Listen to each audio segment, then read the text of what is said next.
أعوذ بالله من الشيطان الرجيم بسم الله الرحمن الرحيم والله فضل بعضكم على بعض في الرزق فما الذين فضلوا براد رزقهم على ما ملكت أيمانهم فهم فيه سواء أفبنعمة الله يجحدون. اور اللہ نے بڑائی دی تم میں ایک کو ایک پر روزی میں، تو جن کو بڑائی دی وہ نہیں پہنچا دیتے اپنی روزی ان کو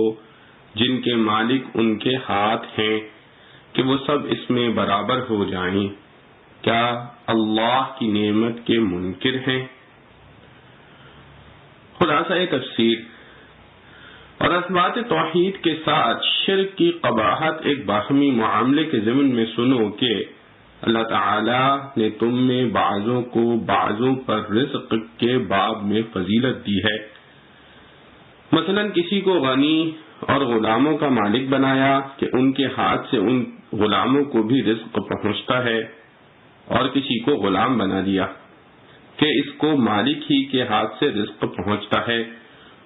اور کسی کو نہ ایسا غنی بنایا کہ دوسرے غلاموں کو دے، نہ غلام بنایا کہ اس کو کسی مالک کے ہاتھ سے پہنچے. جن لوگوں کو رزق میں خاص فضیلت دی گئی ہے کہ ان کے پاس مال بھی ہے اور غلام بھی ہیں، وہ لوگ اپنے حصے کا مال اپنے غلاموں کو اس طرح کبھی دینے والے نہیں کہ وہ مالک و مملوک سب اس میں برابر ہو جائیں، کیونکہ اگر غلام رکھ کر دیا تو مال ان کی ملک ہی نہ ہوگا بلکہ بدستور یہی مالک رہیں گے، اور اگر آزاد کر کے دیا تو مساوات ممکن ہے مگر وہ غلام نہ رہیں گے. بس غلامی اور مساوات ممکن نہیں. اسی طرح یہ بت وغیرہ جب باعتراف مشرکین خدا تعالی کے مملوک ہیں تو باوجود مملوک ہونے کے معبودیت میں خدا کے مماثل کیسے ہو جائیں گے؟ اس میں شرک کی انتہائی تقبیح ہے کہ جب تمہارے غلام تمہارے شریک رزق نہیں ہو سکتے تو اللہ تعالی کے غلام اس کے شریک الوہیت کیسے ہو سکتے ہیں؟ کیا یہ مضامین سن کر پھر بھی خدا تعالی کے ساتھ شرک کرتے ہیں، جس سے اقلاً یہ لازم آتا ہے کہ خدا تعالی کی نعمت کا، یعنی اس بات کا کہ خدا نے نعمت دی ہے، انکار کرتے ہیں. معارف و مسائل. اس سے پہلی آیات میں حق تعالی جل شانہ نے اپنے علم و قدرت کے اہم مظاہر اور انسان پر مبذول ہونے والی نعمتوں کا تذکرہ فرما کر اپنی توحید کے فطری دلائل بیان فرمائے ہیں، جن کو دیکھ کر ادنا سمجھ بوجھ والا آدمی بھی کسی مخلوق کو حق تعالی کے ساتھ اس کی صفات علم و قدرت وغیرہ میں شریک نہیں مان سکتا. اس آیت میں اسی مضمون توحید کو ایک باہمی معاملے کی مثال سے واضح کیا گیا ہے کہ اللہ تعالی نے اپنی حکمت بالغہ سے انسانی مصالح کے پیش نظر رزق میں سب انسانوں کو برابر نہیں کیا بلکہ بعض کو بعض پر فضیلت دی ہے اور مختلف درجات قائم فرمائے. کسی کو ایسا غنی بنا دیا جو ساز و سامان کا مالک ہے، حشم و خدم، غلام و خدمتگار رکھتا ہے، وہ خود بھی اپنی منشا کے مطابق خرچ کرتا ہے اور غلاموں و خدمتگاروں کو بھی اس کے ہاتھ سے رزق پہنچتا ہے. اور کسی کو غلام و خدمتگار بنا دیا کہ وہ دوسروں پر تو کیا خرچ کرتے، ان کا اپنا خرچ بھی دوسروں کے ذریعے پہنچتا ہے، اور دوسروں پر تو کیا خرچ کرتے، ان کا اپنا خرچ بھی دوسروں کے ذریعے پہنچتا ہے. اور کسی کو متوسط الحال بنایا، نہ اتنا غنی کہ دوسروں پر خرچ کرے، نہ اتنا فقیر و محتاج کہ اپنی ضروریات میں بھی دوسروں کا دست نظر ہو. اس قدرتی تقسیم کا یہ اثر سب کے مشاہدے میں ہے کہ جس کو رزق میں فضیلت دی گئی اور غنی بنایا گیا وہ کبھی اس کو گوارا نہیں کرتا کہ اپنے مال کو اپنے غلاموں خدمتگاروں میں اس طرح تقسیم کر دے کہ وہ بھی مال میں اس کے برابر ہو جائیں. اس مثال سے سمجھو کہ جب مشرکین بھی یہ تسلیم کرتے ہیں کہ یہ بت اور دوسری مخلوقات جن کی وہ پرستش کرتے ہیں سب اللہ تعالی کی مخلوق و مملوک ہیں، تو یہ کیسے تجویز کرتے ہیں کہ یہ مخلوق و مملوک اپنے خالق و مالک کے برابر ہو جائیں؟ کیا یہ لوگ یہ سب نشانیاں دیکھ کر اور یہ مضامین سن کر پھر بھی خدا تعالی کے ساتھ کسی کو شریک اور برابر قرار دیتے ہیں؟ جس کا لازمی نتیجہ یہ ہے کہ وہ خدا تعالی کی نعمتوں کا انکار کرتے ہیں، کیونکہ اگر یہ اقرار ہوتا کہ یہ سب نعمتیں صرف اللہ تعالی کی دی ہوئی ہیں، ان میں کسی خود تراشیدہ بت کا یا کسی انسان اور جن کا کوئی دخل نہیں ہے، تو پھر ان چیزوں کو اللہ تعالی کے برابر کیسے قرار دیتے؟ یہی مضمون سورہ روم کی آیت میں بھی ارشاد ہوا ہے، یہی مضمون سورہ روم کی اس آیت میں بھی ارشاد ہوا ہے، ضرب لكم مثلا من أنفسكم هل لكم مما ملكت أيمانكم من شركاء فيما رزقناكم فأنتم فيه سواء۔ تمہارے لیے تمہیں میں سے ایک مثال دی ہے، جو لوگ تمہارے زیر دست ہیں، کیا وہ ہمارے دیے ہوئے رزق میں تمہارے شریک ہیں کہ تم اس میں برابر ہو گئے ہو؟ اس کا حاصل بھی یہی ہے کہ تم اپنے مملوک غلاموں اور خدمتگاروں کو اپنے برابر کرنا پسند نہیں کرتے، تو اللہ تعالیٰ کے لیے یہ کیسے پسند کرتے ہو کہ وہ اور اس کی مخلوق و مملوک چیزیں اس کے برابر ہو جائیں؟ معاش میں درجات کا اختلاف انسانوں کے لیے رحمت ہے۔ اس آیت میں واضح طور پہ یہ بھی بتایا گیا ہے کہ فقر و غنا اور معیشت میں انسانوں کے مختلف درجات ہونا، کہ کوئی غریب ہے، کوئی امیر، کوئی متوسط الحال، یہ کوئی اتفاقی حادثہ نہیں، حق تعالی کی حکمت بالغہ کا تقاضا ہے اور انسانی مصالح کا مقتضا، اور انسانوں کے لیے رحمت ہے۔ اگر یہ صورت نہ رہے اور مال و سامان میں سب انسان برابر ہو جائیں تو نظام عالم میں خلل اور فساد پیدا ہو جائے گا۔ اسی لیے جب سے دنیا آباد ہوئی، کسی دور اور کسی زمانے میں سب انسان مال و متاع کے اعتبار سے مساوی نہیں ہوئے اور نہ ہو سکتے ہیں، اور کہیں زبردستی ایسی مساوات پیدا کر بھی دی جائے تو چند ہی روز میں تمام انسانی کاروبار میں خلل اور فساد کا مشاہدہ ہو جائے گا۔ حق تعالیٰ نے جیسے انسانوں کو عقل و دماغ اور قوت و طاقت اور صلاحیت کار میں مختلف مزاجوں پر تقسیم کیا ہے، اور ان میں ادنا، اعلیٰ، متوسط کی اقسام ہیں جس کا کوئی صاحب عقل انکار نہیں کر سکتا، اسی طرح یہ بھی ناگزیر ہے کہ مال و متاع میں بھی یہ مختلف درجات قائم ہوں کہ ہر شخص اپنی اپنی صلاحیت کے اعتبار سے اس کا صلہ پائے۔ اور اگر اہل صلاحیت اور نااہل کو برابر کر دیا گیا تو اہل صلاحیت کی حوصلہ شکنی ہوگی۔ جب معیشت میں اس کو نااہلوں کے برابر ہی رہنا ہے تو وہ کون سا داعیہ ہے جو اسے جد و جہد اور فکر و عمل پر مجبور کرے؟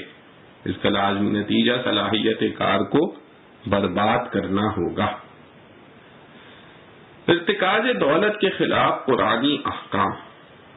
البتہ خالق کائنات نے جہاں عقلی اور جسمانی قوتوں میں بعض کو بعض پر فضیلت دی اور اس کے تابع رزق اور مال میں تفاوت قائم فرمایا، وہیں معاش کا یہ نظام محکم بھی قائم فرمایا کہ ایسا نہ ہونے پائے کہ دولت کے خزانوں اور کسب معاش کے مرکزوں پر چند افراد یا کوئی خاص جماعت قبضہ کر لے، دوسرے اہل صلاحیت کے کام کرنے کا میدان ہی باقی نہ رہے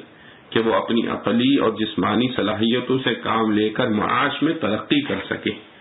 اس کے لیے قرآن کریم سورہ حشر میں ارشاد فرمایا گیا،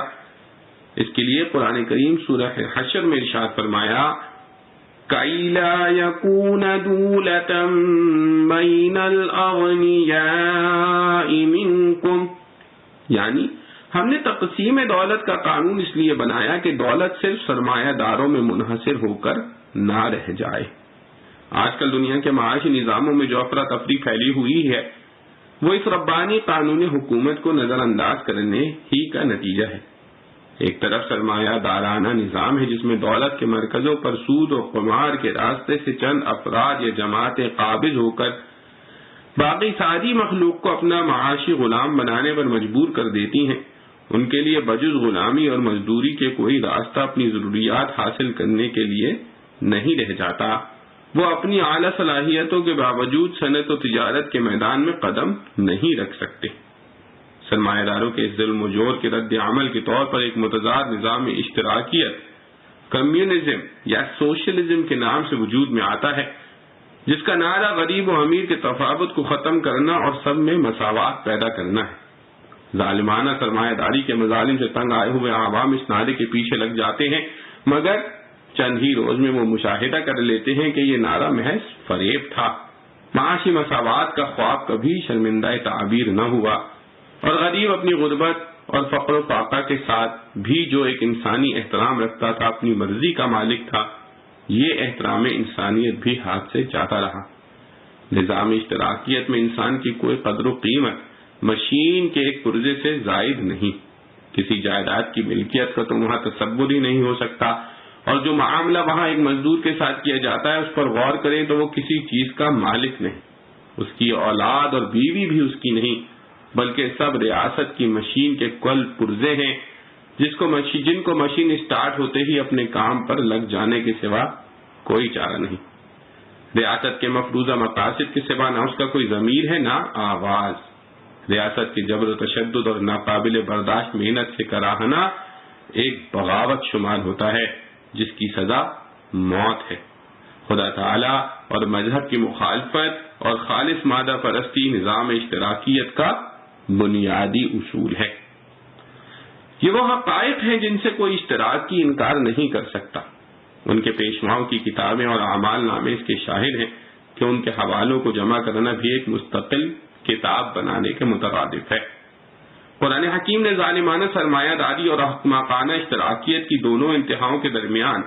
افراط و تفریط سے پاک ایک ایسا نظام بنایا ہے کہ رزق اور دولت میں فطری تفاوت کے باوجود کوئی فرد یا جماعت عامہ مخلوق کو اپنا غلام نہ بنا سکے اور مصنوعی گرانی اور قحط میں مبتلا نہ کر سکے. سود اور جوئے کو حرام قرار دے کر ناجائز سرمایہ داری کی بنیاد منہدم کر دی. پھر ہر مسلمان کے مال میں غریبوں کا حق متعین کر کے شریک کر دیا، جو غریبوں پر احسان نہیں بلکہ ادائی فرض ہے. آیت فی اموالہم حق معلوم للسائل والمحروم اس پر شاہد ہے. پھر مرنے کے بعد مرنے والے کی تمام ملکیت کو افراد خاندان میں تقسیم کر کے ارتکاز دولت کا خاتمہ کر دیا. قدرتی چشموں، سمندروں اور پہاڑی جنگلوں کی خودرو پیداوار کو تمام خلق خدا کا مشترک سرمایہ قرار دے دیا، جس پر کسی فرد یا جماعت کا قبضہ مالکانہ جائز نہیں. جبکہ سرمایہ داری نظام میں یہ سب چیزیں صرف سرمایہ داروں کی ملکیت قرار دے دی گئی ہیں. چونکہ علمی عملی صلاحیتوں کا متفاوت اور مختلف ہونا ایک امر فطری ہے اور تحصیل معاش بھی انہی صلاحیتوں کے تابع ہے، اس لیے مال و دولت کی ملکیت کا متفاوت ہونا بھی عین تقاضائے حکمت ہے. جس کو دنیا کا کچھ بھی عقل و شعور ہے وہ اس کا انکار نہیں کر سکتا، اور مساوات کے نعرے لگانے والے بھی چند قدم چلنے کے بعد اس مساوات کے دعوے کو چھوڑنے اور معیشت میں تفاوت و تفاضل پیدا کرنے پر مجبور ہو گئے. خود شیخ نے 5 مئی 1960 عیسوی کو سپریم سوئٹ کے سامنے تقریر کرتے ہوئے کہا، ہم اجرتوں میں فرق مٹانے کی تحریک کے سختی سے مخالف ہیں. ہم اجرتوں میں مساوات قائم کرنے اور ان کے ایک سطح پر لانے کے کھلے بندوں مخالف ہیں. یہ لینن کی تعلیم ہے. اس کی تعلیم یہ تھی کہ سوشلسٹ سماج میں مادی محرکات کا پورا لحاظ رکھا جائے گا. سوئٹ ورلڈ صفحہ 346. معاشی مساوات کے خواب کی یہ تعبیر عدم مساوات تو ابتدا ہی سے سامنے آ گئی تھی، مگر دیکھتے ہی دیکھتے یہ عدم مساوات اور امیر و غریب کا تفاوت اشتراکی مملکت روس میں عام سرمایہ دار ملکوں سے بھی آگے بڑھ گیا. لیون شیرو لکھتا ہے، شاید ہی کوئی ترقی یافتہ سرمایہ دار ملک ایسا ہو جہاں مزدوروں کی اجرتوں میں اتنا تفاوت ہو جتنا روس میں ہے. واقعات کی ان چند مثالوں نے آیت مذکورہ واللہ فضل بعضکم علی بعض فی الرزق کی جبری تصدیق منکرین کی زبانوں سے کرا دی. واللہ یفعل ما یشاء.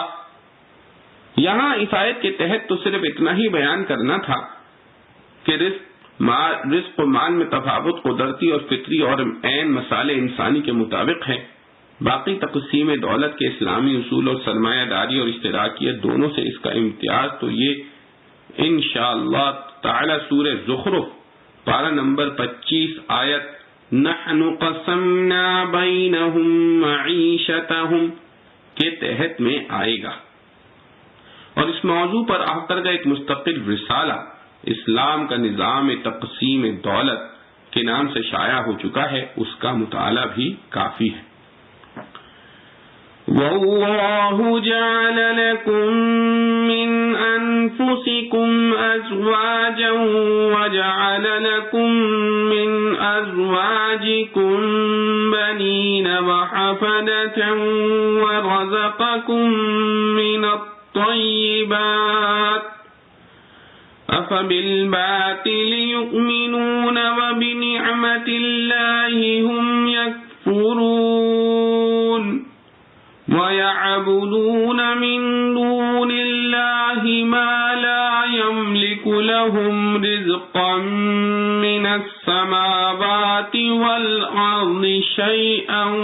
وَلَا يَسْتَطِيعُونَ فَلَا تَضْرِبُوا لِلَّهِ الْأَمْثَالَ إِنَّ اللَّهَ يَعْلَمُ وَأَنْتُمْ لَا تَعْلَمُونَ. ضرب الله مثلا عبدا مملوكا لا يقدر على شيء ومن رزقناه منا رزقا حسنا فهو ينفق منه سرا وجهرا هل يستوون الحمد لله بل أكثرهم لا يعلمون. وضرب الله مثلا رجلين أحدهما أبكم لا يقدر على شيء وهو كل على مولاه أينما يوجهه لا يأت بخير هل يستوي هو ومن يأمر بالعدل وهو على صراط مستقيم. اور اللہ نے پیدا کی تمہارے واسطے تمہاری ہی قسم سے عورتیں اور دیے تم کو تمہاری عورتوں سے بیٹے اور پوتے اور کھانے کو دیں تم کو ستھری چیزیں. سو کیا جھوٹی باتیں مانتے ہیں اور اللہ کے فضل کو نہیں مانتے اور پوجتے ہیں اللہ کے سوائے ایسوں کو جو مختار نہیں ان کی روزی کے آسمان اور زمین سے کچھ بھی اور نہ قدرت رکھتے ہیں. سو مت چسپاں کرو اللہ پر مثالیں، بے شک اللہ جانتا ہے اور تم نہیں جانتے. اللہ نے بتلائی ایک مثال ایک بندے پر، اللہ نے بتلائی ایک مثال، ایک بندہ پرایا مال نہیں قدرت رکھتا کسی چیز پر، اور ایک جس کو ہم نے روزی دی اپنی طرف سے خاصی روزی، سو وہ خرچ کرتا ہے اس میں سے چھپا کر اور سب کے روبرو. کہیں برابر ہوتے ہیں؟ سب تعریف اللہ کو ہے، پر بہت لوگ نہیں جانتے. اور بتائی اللہ نے ایک دوسری مثال، دو مرد ہیں، ایک گونگا کچھ کام نہیں کر سکتا اور وہ بھاری ہے اپنے صاحب پر جس طرح اس کو بھیجے نہ کر کے لائے کچھ بھلائی. کہیں برابر ہے وہ شخص جو حکم کرتا ہے انصاف سے اور ہے سیدھی راہ پر. خلاصہ تفسیر اور من جملہ دلائل قدرت وجوہ نعمت کے ایک بڑی نعمت اور دلیل قدرت اللہ تعالیٰ کی خود تمہارا وجود و بقائے شخصی و نوعی ہے کہ اللہ تعالیٰ نے تمہیں میں سے یعنی تمہاری جنس اور نوع سے تمہارے لیے بیویاں بنائیں اور پھر ان بیویوں سے تمہارے بیٹے اور پوتے پیدا کیے کہ یہ بقائے نوعی ہے، اور تم کو اچھی اچھی چیزیں کھانے پینے کو دیں کہ یہ بقائے شخصی ہے، اور چونکہ بقا موقوف ہے وجود پر، اس میں اس کی طرف بھی اشارہ ہو گیا۔ کیا یہ سب دلائل و نعم سن کر بھی بے بنیاد چیز پر یعنی بتوں وغیرہ پر جن کے معبود ہونے کی کوئی دلیل نہیں بلکہ خلاف دلیل ہے ایمان رکھیں گے اور اللہ تعالیٰ کی نعمت کی ناشکری بے قدری کرتے رہیں گے؟ اور مطلب اس ناشکری کا یہ ہے کہ اللہ تعالیٰ کو چھوڑ کر ایسی چیزوں کی عبادت کرتے رہیں گے جو ان کو نہ آسمان میں سے رزق پہنچانے کا اختیار رکھتی ہیں اور نہ زمین میں سے، یعنی نہ بارش برسانے کا ان کو اختیار ہے، نہ زمین سے کچھ پیدا کرنے کا،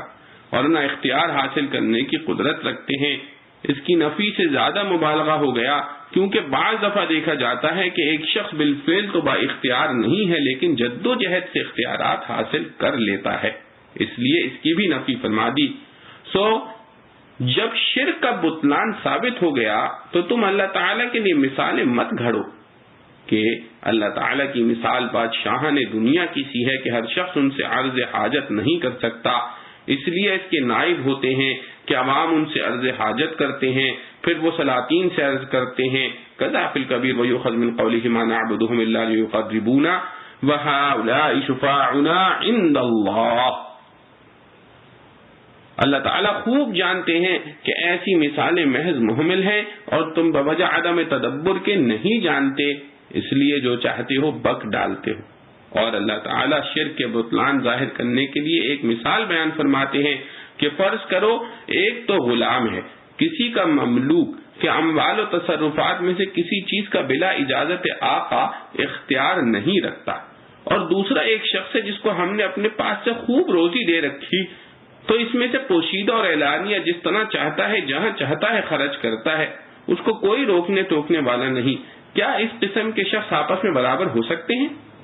بس جب مالک مجازی و مملوک مجازی برابر نہیں ہو سکتے تو مالک حقیقی و مملوک حقیقی تو کب برابر ہو سکتے ہیں؟ اور استحقاق عبادت موقوف ہے مساوات پر، اور وہ ہے نہیں۔ ساری تعریفیں اللہ ہی کے لائق ہیں کیونکہ کامل الذات اور صفات وہی ہیں، پس معبود بھی وہی ہو سکتا ہے، مگر پھر بھی مشرکین غیر اللہ کی عبادت نہیں چھوڑتے، بلکہ ان میں اکثر تو بوجہ عدم تدبر کے جانتے ہی نہیں، اور چونکہ عدم علم کا سبب خود ان کا عدم تدبر ہے اس لیے معذور نہ ہوں گے۔ اور اللہ تعالیٰ اس کی توضیح کے لیے ایک اور مثال بیان فرماتے ہیں کہ فرض کرو دو شخص ہیں جن میں ایک تو علاوہ غلام ہونے کے گونگا بہرا بھی ہے، اور بوجہ بہرا اندھے بے عقل ہونے کے کوئی کام نہیں کر سکتا، اور بوجہ بہرے اندھے بے عقل ہونے کے کوئی کام نہیں کر سکتا، اور اس وجہ سے وہ اپنے مالک پر وبال جان ہے کہ وہ مالک ہی اس کے سارے کام کرتا ہے، اور وہ مالک اس کو جہاں بھیجتا ہے کوئی کام درست کر کے نہیں لاتا، یعنی خود تو کیا کرتا دوسروں کی تعلیم سے بھی اس سے کوئی کام درست نہیں ہوتا۔ کیا یہ شخص اور ایسا شخص باہم برابر ہو سکتے ہیں جو اچھی باتوں کی تعلیم کرتا ہو جس سے اس کا ناطق عاقل صاحب قوت علمیہ ہونا معلوم ہوتا ہے، اور خود بھی ہر امر میں معتدل طریقے پر چلتا ہو جس سے قوت عملیہ منتظمہ معلوم ہوتی ہے؟ جب مخلوق میں باوجود اشتراک ماہیت اشتراک اوصاف کے یہ تفاوت ہے تو کجا مخلوق کو خالق؟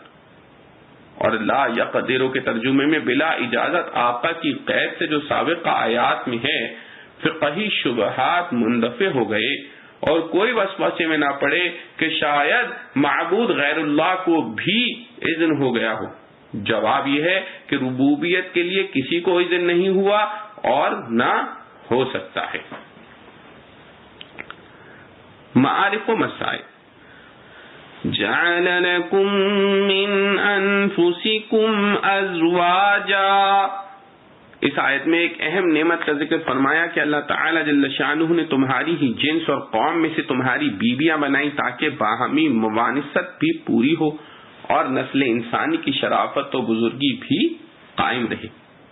دوسرا اشارہ اس طرف بھی ہو سکتا ہے کہ تمہاری بیویاں تمہاری ہی جنس کی ہیں، ان کی ضروریات اور جذبات بھی تمہارے ہی جیسے ہیں، ان کی رعایت تم پر لازم ہے۔ وَجَعَلَ لَكُم مِّنْ أَزْوَاجِكُمْ بَنِينَ وَحَفَدَةً وَجَعَلَ لَكُم مِّنْ أَزْوَاجِكُمْ بَنِينَ وَحَفَدَةً، یعنی تمہاری بیویوں سے ہم نے تمہارے بیٹے پوتے پیدا کیے۔ یہاں یہ بات قابل نظر ہے کہ اولاد تو ماں باپ دونوں ہی سے مل کر پیدا ہوتی ہے۔ اس آیت میں اس کو صرف ماؤں سے پیدا کرنے کا ذکر فرمایا ہے۔ اس میں اشارہ ہے کہ بچے کی تولید و تخلیق میں بنسبت باپ کے ماں کا دخل زیادہ ہے۔ باپ سے تو صرف ایک قطرہ بے جان نکلتا ہے، اس قطرے پر مختلف قسم کے دور گزرتے ہوئے انسانی شکل میں تبدیل ہونا اور اس میں جان پڑنا، قدرت کے ان سارے تخلیقی کارناموں کا محل تو ماں کا پیٹ ہی ہے۔ اسی لیے حدیث میں ماں کے حق کو باپ کے حق پر مقدم رکھا گیا ہے۔ اس جملے میں بیٹوں کے ساتھ پوتوں کا ذکر فرمانے میں اس طرف بھی اشارہ پایا جاتا ہے کہ اس جوڑے بنانے کا اصل مقصد نسل انسانی کی بقا ہے کہ اولاد پھر اولاد کی اولاد ہوتی رہے، تو یہ انسان کی بقائے نوعی کا سامان ہوا۔ پھر وَرَزَقَكُم مِّنَ الطَّيِّبَاتِ میں اس کی بقائے شخصی کے سامان کا ذکر فرما دیا کہ انسان پیدا ہو جائے تو پھر اس کی بقائے شخصی کے لیے غذا کی ضرورت ہے، وہ بھی حق تعالی نے مہیا فرما دی۔ آیت میں لفظ حفدہ کے اصلی معنی مددگار اور خدمتگار کے ہیں۔ اولاد کے لیے یہ لفظ استعمال کرنے میں اس طرف اشارہ ہے کہ اولاد کو اپنے ماں باپ کا خادم ہونا چاہیے۔ فَلَا تَضْرِبُوا لِلَّهِ الْأَمْثَالَ میں ایک حقیقت کو واضح فرمایا ہے جس سے غفلت برتنا ہی تمام کافرانہ شکوک و شبہات کو جنم دیتا ہے۔ وہ یہ ہے کہ عام طور پر لوگ حق تعالیٰ کو اپنے بنی نوع انسان پر قیاس کر کے ان میں سے اعلیٰ ترین انسان مثلاً بادشاہ و فرما روا کو اللہ تعالیٰ کی مثال قرار دیتے ہیں، اور پھر اس غلط بنیاد پر اللہ تعالیٰ کے نظام قدرت کو بھی انسانی بادشاہوں کے نظام پر قیاس کر کے یہ کہنے لگتے ہیں کہ جس طرح کسی سلطنت و حکومت میں اکیلا بادشاہ سارے ملک کا انتظام نہیں کر سکتا بلکہ اپنے ماتحت وزراء اور دوسرے افسروں کو اختیارات سپرد کر کے ان کے ذریعے نظام مملکت چلایا جاتا ہے، اسی طرح یہ بھی ہونا چاہیے کہ خدا تعالیٰ کے ماتحت کچھ اور معبود بھی ہوں جو اللہ تعالیٰ کے کاموں میں اس کا ہاتھ بٹائیں۔ یہی تمام بت پرست اور مشرکین کا عام نظریہ ہے۔ اس جملے نے ان کی شبہات کی جڑ قطع کر دی کہ اللہ تعالیٰ کے لیے مخلوق کی مثالیں پیش کرنا خود بے عقلی ہے، وہ مثال و تمثیل اور ہمارے وہم و گمان سے بالا تر ہے۔ آخری دو آیتوں میں انسان کی جو دو مثالیں دی گئی ہیں، ان میں سے پہلی مثال میں تو آقا اور غلام یعنی مالک اور مملوک کی مثال دے کر بتلایا کہ جب یہ دونوں ایک ہی جنس ایک ہی نوع کے ہوتے ہوئے آپس میں برابر نہیں ہو سکتے تو کسی مخلوق کو خدا تعالیٰ کے ساتھ کیسے برابر ٹھہراتے ہو۔ اور دوسری مثال میں ایک طرف ایک انسان ہے جو لوگوں کو عدل و انصاف اور اچھی باتیں سکھاتا ہے، جو اس کی قوت علمیہ کا کمال ہے، اور خود بھی معتدل اور سیدھے راستے پر چلتا ہے جو اس کی قوت عملیہ کا کمال ہے۔ اس علمی اور عملی قوت میں مکمل انسان کے بالمقابل وہ انسان ہے جو نہ خود اپنا کام کر سکتا ہے نہ کسی دوسرے کا کوئی کام درست کر سکتا ہے۔ یہ دونوں قسم کے انسان ایک ہی جنس ایک ہی نوعیت یہ دونوں قسم کے انسان ایک ہی جنس ایک ہی نوع ایک ہی برادری کے ہونے کے باوجود آپس میں برابر نہیں ہو سکتے، تو خالق و مالک کائنات جو حکیم مطلق اور قادر مطلق اور علیم و خبیر ہے، اس کے ساتھ کوئی مخلوق کیسے برابر ہو سکتی ہے؟ وَلِلَّهِ غَيْبُ السَّمَاوَاتِ وَالْأَرْضِ وَمَا أَمْرُ السَّاعَةِ إِلَّا كَلْمَحِ الْبَصَرِ أَوْ هُوَ أَقْرَبُ إِنَّ اللَّهَ عَلَى كُلِّ شَيْءٍ قَدِيرٌ وَاللَّهُ أَخْرَجَكُم مِّن بُطُونِ أُمَّهَاتِكُمْ لَا تَعْلَمُونَ شَيْئًا وَجَعَلَ لَكُمُ السَّمْعَ وَالْأَبْصَارَ وَالْأَفْئِدَةَ لَعَلَّكُمْ تَشْكُرُونَ۔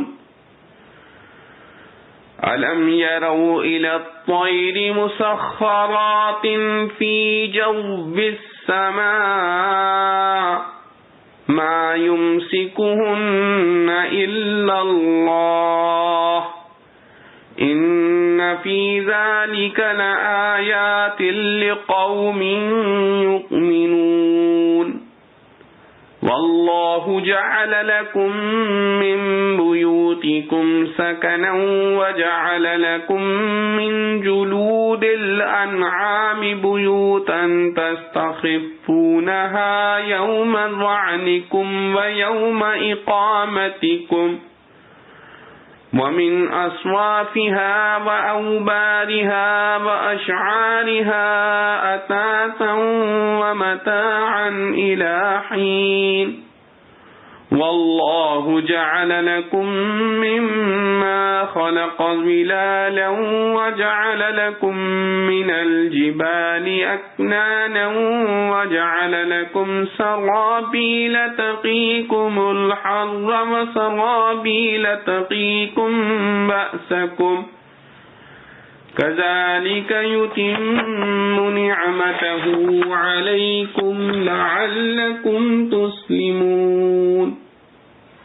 فَإِن تَوَلَّوْا فَإِنَّمَا عَلَيْكَ الْبَلَاغُ الْمُبِينُ يَعْرِفُونَ نِعْمَةَ اللَّهِ ثُمَّ يُنْكِرُونَهَا وَأَكْثَرُهُمُ الْكَافِرُونَ اور اللہ ہی کے پاس ہیں بھید انسانوں اور زمین کے، اور قیامت کا کام تو ایسا ہے جیسے لپک نگاہ کی یا اس سے بھی قریب۔ اللہ ہر چیز پر قادر ہے، اور اللہ نے تم کو نکالا تمہاری ماں کے پیٹ سے، نہ جانتے تھے تم کسی چیز کو، اور دیے تم کو کان اور آنکھیں اور دل تاکہ تم احسان مانو۔ کیا نہیں دیکھے اڑتے جانور، حکم کے باندھے ہوئے آسمان کی ہوا میں، کوئی نہیں تھام رہا ان کو سوائے اللہ کے۔ اس میں نشانیاں ہیں ان لوگوں کو جو یقین لاتے ہیں۔ اور اللہ نے بنا دیے تم کو تمہارے گھر بسنے کی جگہ، اور بنا دیے تم کو چوپاؤں کی کھال سے ڈیرے جو ہلکے رہتے ہیں تم پر جس دن سفر میں ہو اور جس دن گھر میں ہو، اور بھیڑوں کی اون سے اور اونٹوں کی ببریوں سے اور بکریوں کے بالوں سے کتنے اسباب اور استعمال کی چیزیں وقت مقرر تک۔ اور اللہ نے بنا دیے تمہارے واسطے اپنی بنائی ہوئی چیزوں کے سائے، اور بنا دی تمہارے واسطے پہاڑوں میں چھپنے کی جگہیں، اور بنا دیے تم کو کرتے جو بچاؤ ہیں گرمی میں، اور کرتے جو بچاؤ ہیں لڑائی میں۔ اسی طرح پورا کرتا ہے اپنا احسان تم پر تاکہ تم حکم مانو۔ پھر اگر پھر جائیں تو تیرا کام تو یہی ہے کھول کر سنا دینا۔ پہچانتے ہیں اللہ کا احسان پھر منکر ہو جاتے ہیں اور بہت ان میں ناشکر ہیں۔ خلاصہ تفسیر، اور آسمانوں اور زمین کی تمام پوشیدہ باتیں جو کسی کو معلوم نہیں باعتبار علم کے اللہ ہی کے ساتھ خاص ہیں، تو صفت علم میں وہ کامل ہیں، اور قدرت میں ایسے کامل ہیں کہ ان غیوب میں سے جو ایک امر عظیم ہے یعنی قیامت، اس کا معاملہ بس ایسا جھٹپٹ ہوگا جیسے آنکھ جھپکنا، بلکہ اس سے بھی جلدی۔ قیامت کے معاملے سے مراد ہے مردوں میں جان پڑنا، اور اس کا بنسبت آنکھ جھپکنے کے جلدی ہونا ظاہر ہے، کیونکہ آنکھ جھپکنا حرکت ہے اور حرکت زمانی ہوتی ہے، اور جان پڑنا آنی ہے، اور آنی ظاہر ہے کہ زمانی سے اسرا ہے۔ اور اس پر تعجب نہ کیا جائے کیونکہ یقیناً اللہ تعالی ہر چیز پر پوری قدرت رکھتے ہیں، اور اس بات قدرت کے لیے تخصیص قیامت کی شاید اس وجہ سے کی ہو کہ وہ من جملہ غیوب خاصہ کے بھی ہے، اس لیے وہ علم اور قدرت دونوں کی دلیل ہے۔ قبل الوقوع تو علم اور بعد الوقوع قدرت کی، اور من جملہ دلائل قدرت و وجوہ نعمت یہ امر ہے کہ اللہ تعالی نے تم کو تمہاری ماؤں کے پیٹ سے اس حالت میں نکالا کہ تم کچھ بھی نہ جانتے تھے کہ اس درجے کا نام فلاسفہ کی اصطلاح میں عقل ہیولانی ہے، اور اس نے تم کو کان دیے اور آنکھ اور دل تاکہ تم شکر کرو استدلال علی القدرت کے لیے۔ کیا لوگوں نے پرندوں کو نہیں دیکھا کہ آسمان کے تلے فضا میں قدرت کے مسخر ہو رہے ہیں؟ یعنی ان کو اس جگہ کوئی نہیں تھا متا بجز اللہ کے، یعنی ان کو اس جگہ کوئی نہیں تھامتا بجز اللہ کے، ورنہ ان کے اجسام کا ثقیل ہونا اور مادہ ہوا کا رقیق و لطیف ہونا طبعاً مقتضی اس کو ہے کہ نیچے گر پڑے۔ اس لیے اس امر مذکور میں ایمان والوں کے لیے قدرت الہیہ کی چند دلیلیں موجود ہیں، چند نشانیاں اس لیے فرمایا کہ پرندوں کو خاص وضع پر پیدا کرنا جس سے اڑنا ممکن ہو ایک دلیل ہے، پھر فضا کو ایسے طرز پر پیدا کرنا جس میں اڑنا ممکن ہو دوسری دلیل ہے، پھر بالفعل اس طیران کا وقوع تیسری دلیل ہے، اور جن اسباب کو طیران میں دخل ہے وہ سب اللہ تعالی کے ہی کے پیدا کیے ہوئے ہیں۔ پھر ان اسباب پر مسبب یعنی طیران کا مرتب ہو جانا یہ بھی مشیت الہی ہے، ورنہ اکثر ایسا بھی ہوتا ہے کہ کسی چیز کے اسباب موجود ہوتے ہوئے بھی وہ وجود میں نہیں آتی، اس لیے ما یمسکہن فرمایا گیا۔ اور من جملہ وجوہ نعمت و دلائل قدرت یہ امر ہے کہ اللہ تعالی نے تمہارے واسطے حالت حضر میں بھی تمہارے گھروں میں رہنے کی جگہ بنائی، اور حالت سفر میں تمہارے لیے جانوروں کی کھال کے گھر یعنی خیمے بنائے، جن کو تم اپنے کوچ کے دن اور مقام کرنے کے دن ہلکا پھلکا پاتے ہو، اور اس وجہ سے اس کا لادنا اور نصب کرنا سب سہل معلوم ہوتا ہے۔ اور ان جانوروں کے اون، ان کے روؤں اور ان کے بالوں سے تمہارے گھر کا سامان اور فائدے کی چیزیں ایک مدت تک کے لیے بنائیں۔ مدت تک اس لیے فرمایا کہ عادتاً یہ سامان بنسبت روئی کے کپڑوں کے دیر پا ہوتا ہے۔ اور من جملہ دلائل قدرت و وجوہ نعمت کے ایک یہ ہے کہ اللہ تعالی نے تمہارے لیے اپنی بعضی مخلوقات کے سائے بنائے جیسے درخت و مکانات وغیرہ، اور تمہارے لیے پہاڑوں میں پناہ کی جگہیں بنائیں یعنی غار وغیرہ جس میں گرمی، سردی، بارش، موذی دشمن، جانور و آدمی سے محفوظ رہ سکتے ہو، اور تمہارے لیے ایسے کرتے بنائے جو گرمی سے تمہاری حفاظت کریں، اور ایسے کرتے بھی بنائے جو تمہاری آپس کی لڑائی میں زخم لگنے سے تمہاری حفاظت کریں۔ مراد اس سے زرہیں ہیں۔ اللہ تعالیٰ تم پر اسی طرح کی اپنی نعمتیں پوری کرتا ہے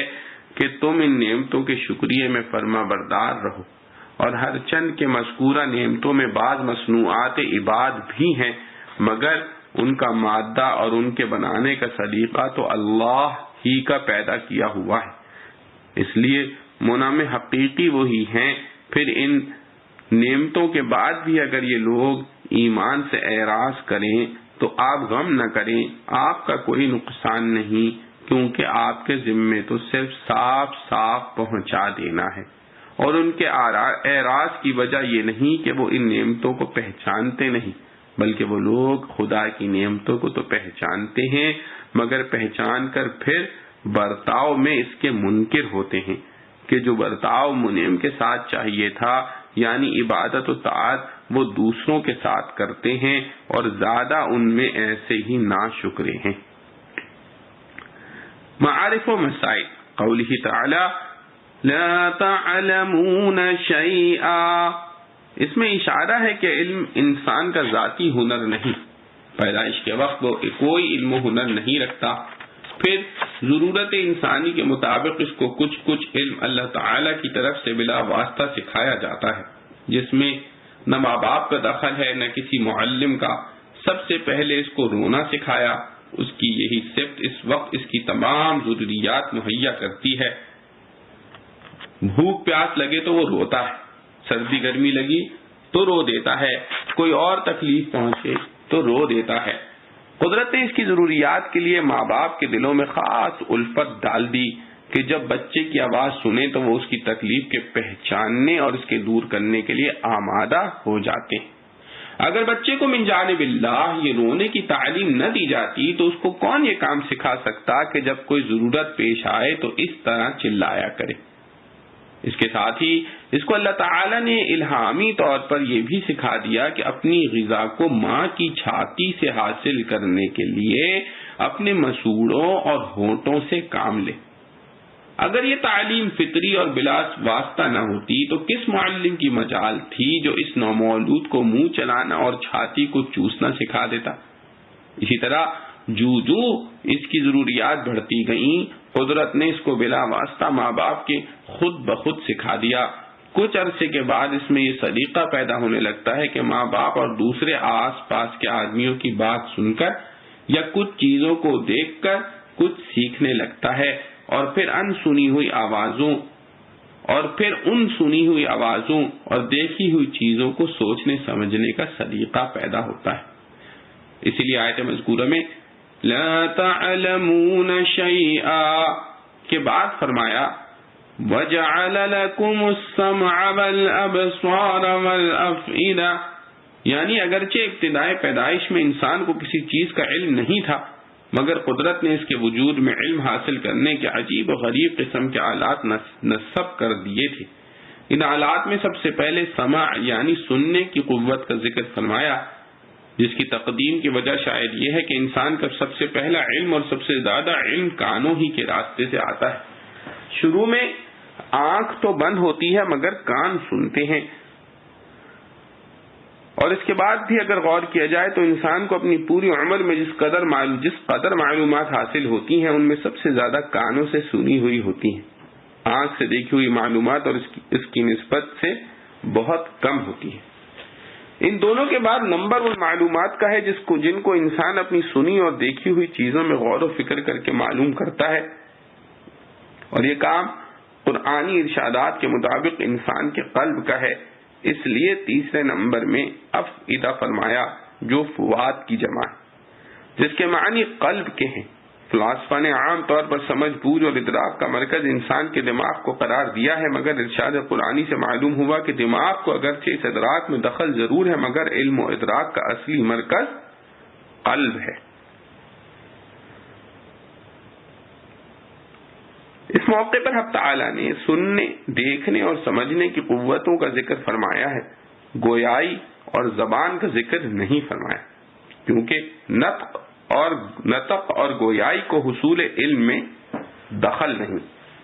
بلکہ وہ اظہار علم کا ذریعہ ہے۔ اس کے علاوہ امام قرطبی رحمۃ اللہ علیہ نے فرمایا کہ لفظ سماع کے ساتھ نطق بھی ضمناً آ گیا، کیونکہ تجربہ شاہد ہے کہ جو شخص سنتا ہے وہ بولتا بھی ہے۔ گونگا جو بولنے پر قادر نہیں وہ کانوں سے بھی بہرا ہوتا ہے، اور شاید اس کے نہ بولنے کا سبب ہی یہ ہوتا ہے کہ وہ کوئی آواز سنتا نہیں جس کو سن کر بولنا سیکھے۔ واللہ اعلم۔ واللہ جعل لکم من بیوتکم سکنا،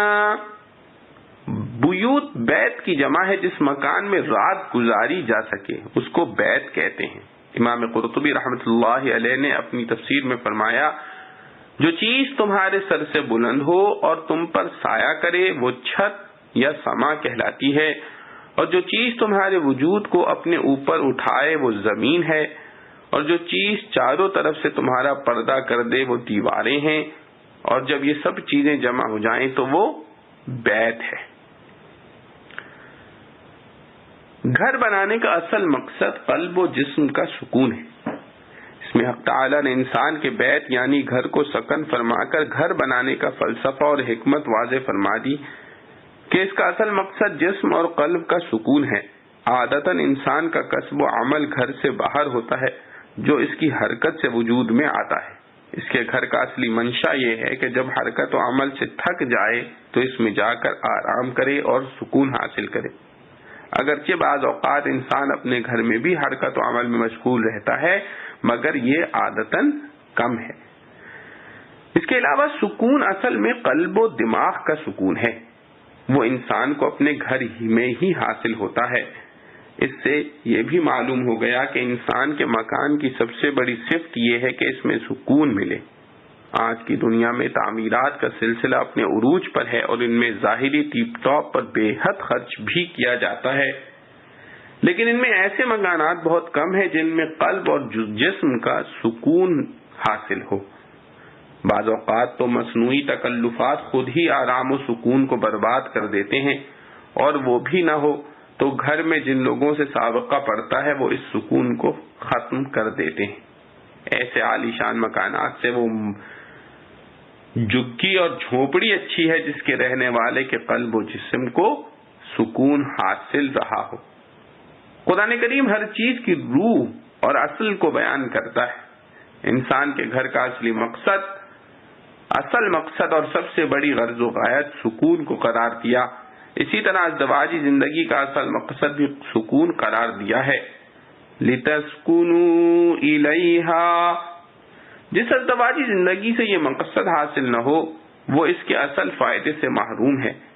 آج کی دنیا میں ان چیزوں میں رسمی اور غیر رسمی تکلفات اور ظاہری ٹپ ٹاپ کی حد نہیں رہی، اور مغربی تمدن و معاشرت نے ان چیزوں میں ظاہری زیب و زینت کے سارے سامان جمع کر دیے، مگر سکون قلب و جسم سے قطعا محروم کر ڈالا۔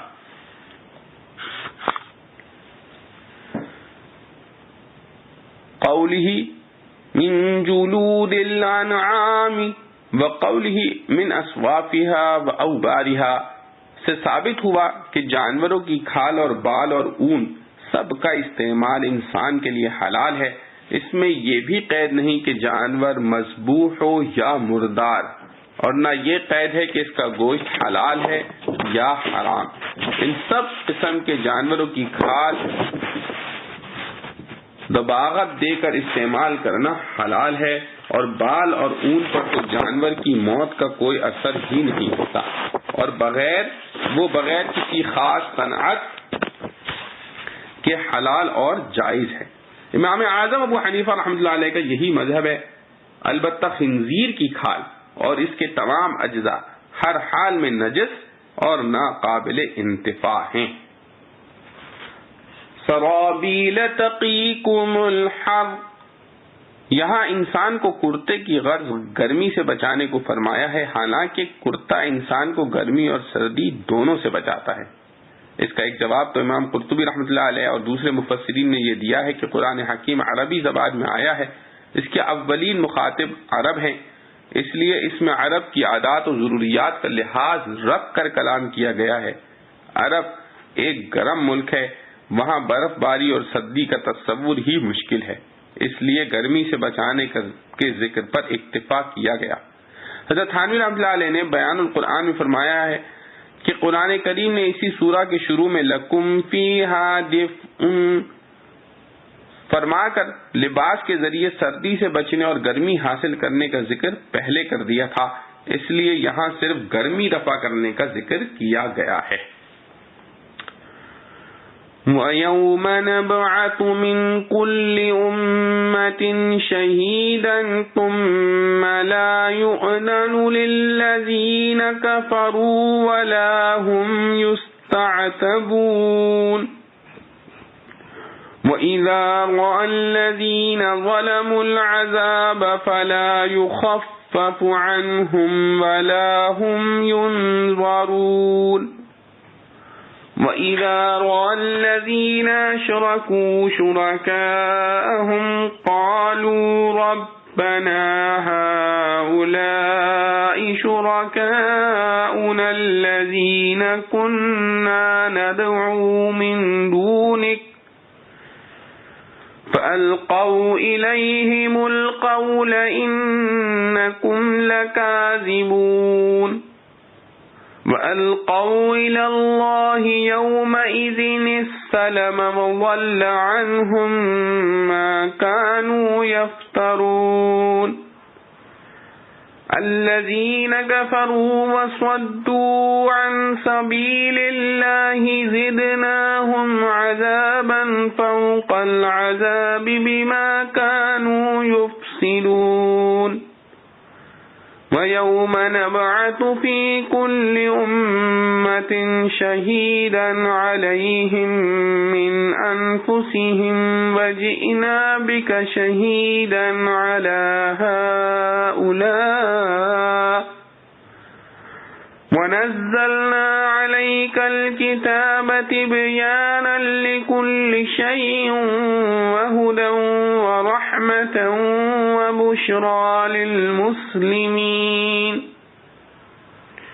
اور جس دن کھڑا کریں گے ہم ہر فرقے میں ایک بتلانے والا، پھر حکم نہ ملے منکروں کو اور نہ ان سے توبہ لی جائے۔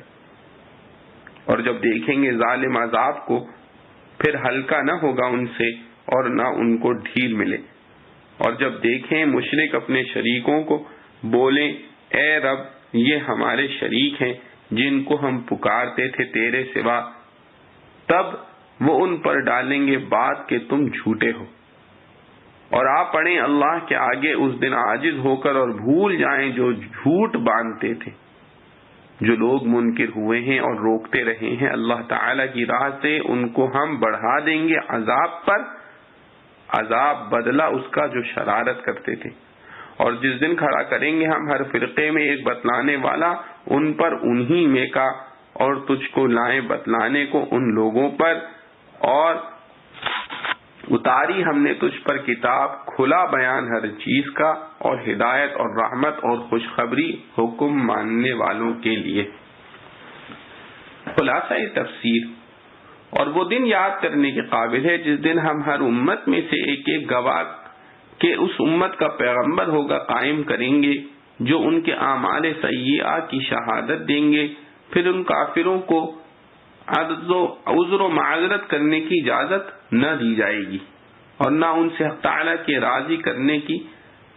فرمائش کی جائے گی، یعنی ان سے یوں نہ کہا جائے گا کہ تم توبہ یا کوئی عمل کر کے اللہ تعالیٰ کو خوش کر لو۔ وجہ اس کی ظاہر ہے کہ آخرت دار الجزا ہے، دار العمل نہیں۔ اور جب ظالم یعنی کافر لوگ عذاب کو دیکھیں گے یعنی اس میں پڑیں گے، تو وہ عذاب نہ ان سے ہلکا کیا جائے گا اور نہ وہ اس میں کچھ مہلت دیے جائیں گے کہ چند روز کے بعد وہ عذاب جاری کیا جائے۔ اور جب مشرک لوگ اپنے شریکوں کو جن کو خدا کے سوا پوجتے تھے دیکھیں گے، تو بطور اقرار جرم کے کہیں گے کہ اے ہمارے پروردگار، وہ ہمارے شریک یہی ہیں کہ آپ کو چھوڑ کر ہم ان کو پوجا کرتے تھے۔ سو وہ شرکا ڈریں گے کہ کہیں ہماری کمبختی نہ آ جائے، اس لیے وہ ان کی طرف کلام کو متوجہ کریں گے کہ تم جھوٹے ہو۔ اصل مطلب ان کا یہ ہوگا کہ ہمارا تمہارا کوئی تعلق نہیں، جس سے مقصود اپنی حفاظت ہے۔ اب خواہ یہ مطلب ان کا صحیح ہو، جیسا اگر مقبولین مثل ملائکہ و انبیاء علیہم السلام کی یہ بات کہیں تو صحیح ہے۔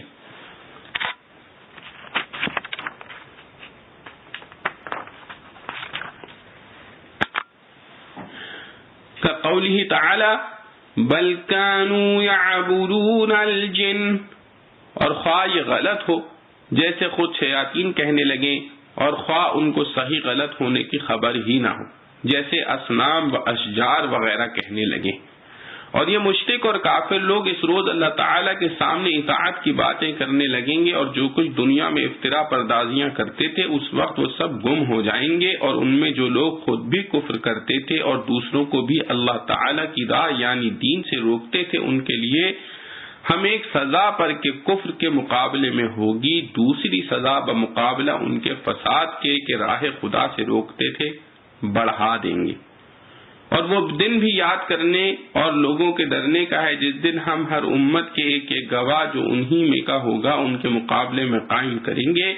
مراد اس امت کا نبی ہے اور انہی میں ہونا عام ہے، خواہ با اعتبار شرکت نسب کے ہو خواہ با اعتبار شرکت سکنہ کے ہو۔ اور ان لوگوں کے مقابلے میں آپ کو گواہ بنا کر لائیں گے، اور اس اخبار شہادت سے جو آپ صلی اللہ علیہ وسلم کی رسالت کا اخبار مفہوم ہوتا ہے، اس کی دلیل یہ ہے کہ ہم نے آپ صلی اللہ علیہ وسلم پر قرآن اتارا ہے جو علاوہ معجز ہونے کے جو کہ مدار ہے اسبات رسالت کا، ان خوبیوں کا جامع ہے کہ تمام دین کی باتوں کا بواسطہ یا بلا واسطہ عامت الناس کے لیے بیان کرنے والا ہے، اور خاص مسلمانوں کے واسطے بڑی ہدایت اور بڑی رحمت اور ایمان پر خوشخبری سنانے والا ہے۔ معارف و مسائل۔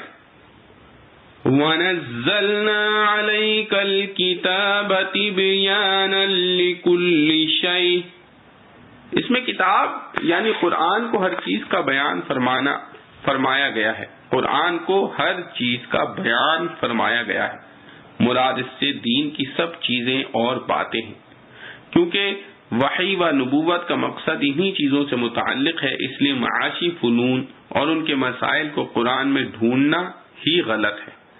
اگر کہیں کوئی ضمنی اشارہ آ جائے تو وہ اس کے منافی نہیں۔